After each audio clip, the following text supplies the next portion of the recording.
네, 박시호 증인. 짧게 몇 가지만 확인할게요. 그 농협에서 2차 유출할 때, 2,500만 건 유출할 때 프로그램을, 에스코트를 본인이 푼 겁니까? 아니면 에스코트가 깔려있지 않은 PC에서 정보를 갖다 빼간 겁니까? 그거는 이제 프로젝트 철수하는 과정에서 이제 포맷하는 과정을 하는데요. 포맷하고 나니까 잠깐 그거를 복사하지 않은 게 기억나서 그거를 복사하고 나머지 디스크를 포맷을 했습니다. 무슨 말인지 모르겠는데.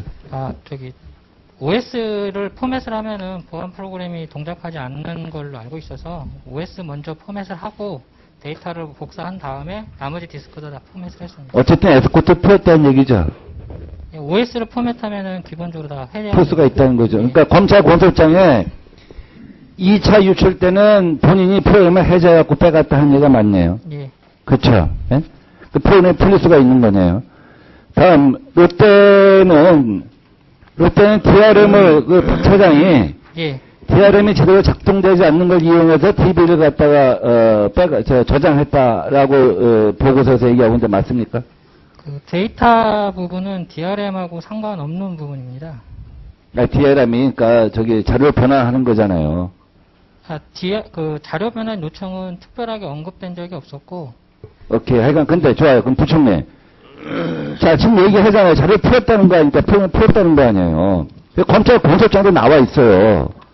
그러면 정부는 종합대책을 발표하면서 금융전산망을 쓰는 나라의 전 기관, 그 다음에 행정전산망을 쓰는 전 기관한테 에스코트라고 하는 프로그램이 이렇게 풀릴 수 있다.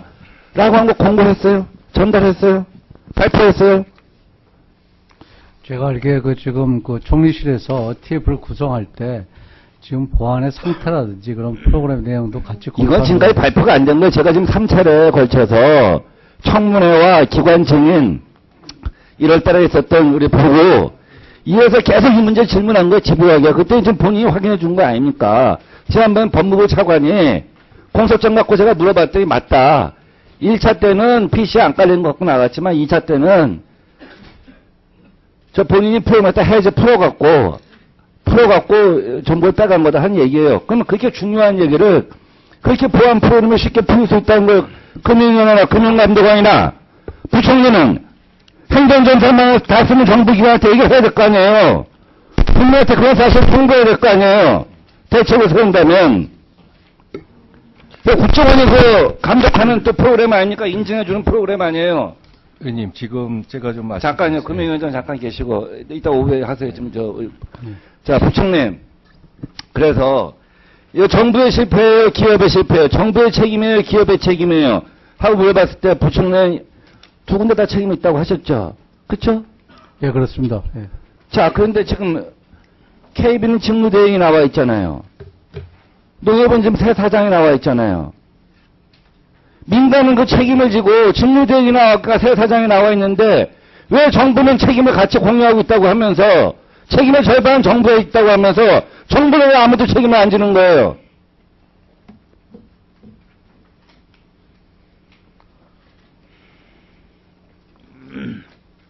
정부의 책임이 경미하기 때문에 그렇습니까?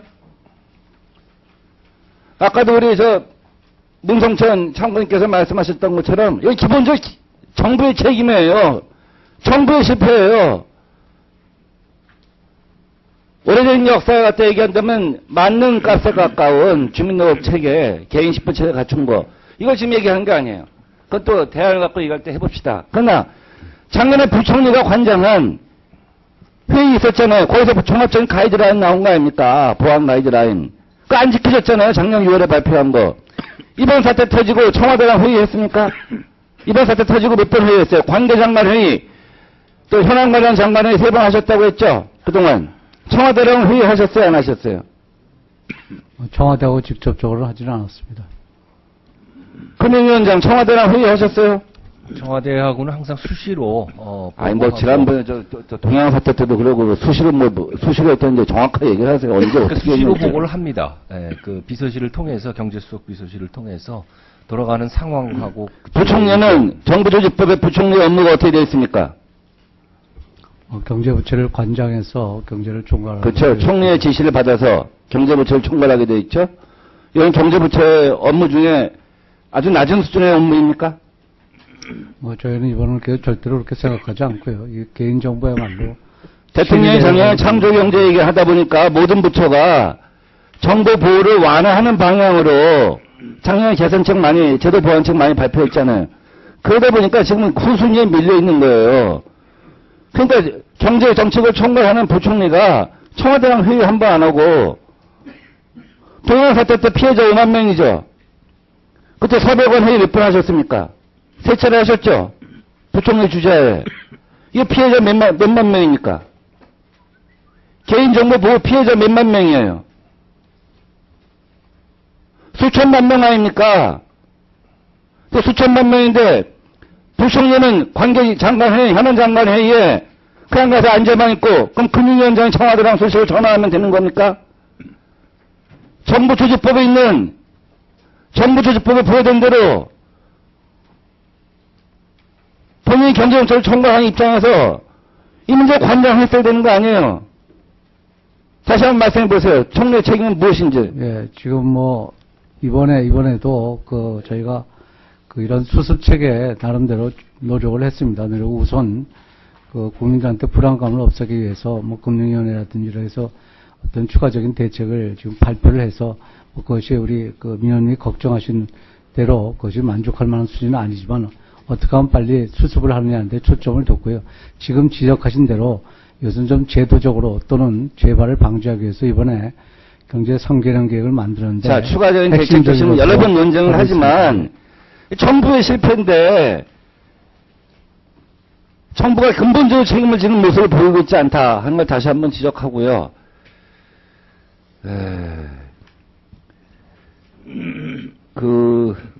시간이 없어서 그런데 우리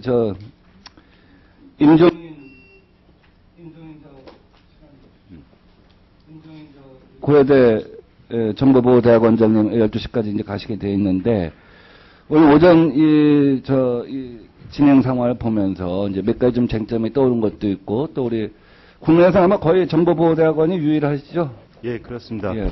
그래서 이 분야의 최고 전문가이신 것 같은데, 지금 정말 2차 유출은 없다고 군문제에 믿어도 되는 것이며, 2차 유출을 방지하기 위한 근본적인 대책들 같은 것이 있지 않습니까? 보이스피싱이랄지 스미싱. 예. 근데 지금 정부의 금융권 중심으로 대책이 나오다 보니까 사실은 뭐 그건 재탕한 거예요. 사실은 다 재탕한 건데 이번에 예. 징벌적 과징금 이런 거 예. 빼놓고는 사실 굉장히 좀 미약한 것 같아요. 예. 그런 것은 어떻게 해야 되며, 사실 근본적으로 핵심이 되는 그 맞는 키, 맞는 값에 해당되는 주민 개인식별체제 어떻게 개선해야 되는지 좀.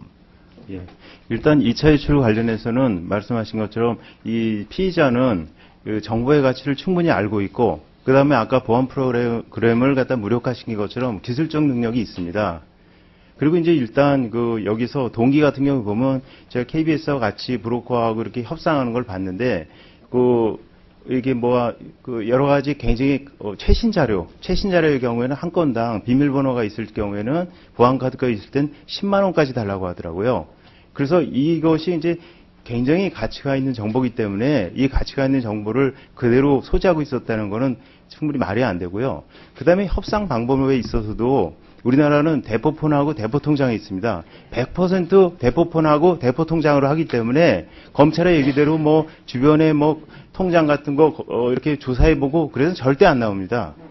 그리고 이제 전달 방법에 있어서도 근처에 PC방 같은 게 많이 있습니다. PC방은 여러 가지 사유 때문에 주기적으로 그 안에 삭제 소프트웨어가 있거든요. PC방 아무리 뒤져도 뭐 증거가 안 나와요. 근데 PC방 가면 메일도 있고 메신저도 있고 특히 요즘엔 클라우드 서비스가 있기 때문에 외국 클라우드에 저장해 놓고 이렇게 돈 받으면 접속하는 접속 번호만 가르쳐주면 완벽하게 증거 안 남기고 충분히 전달할 수 있습니다.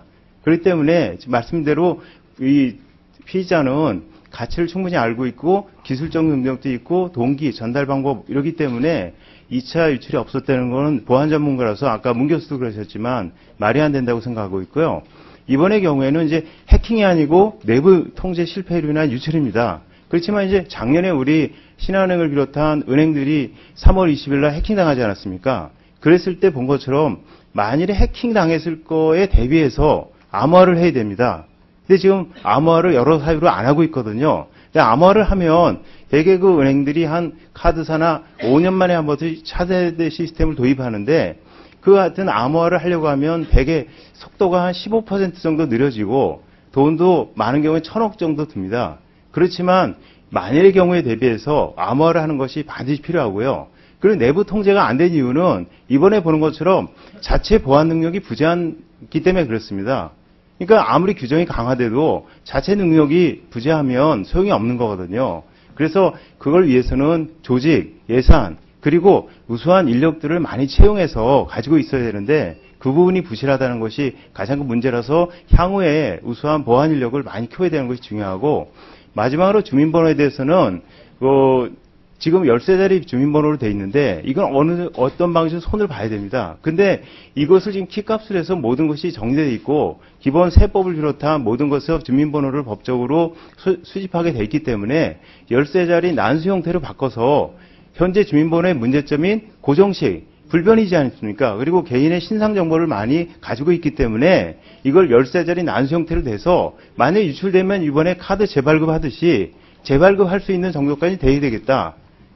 그것이 제 기본 생각입니다.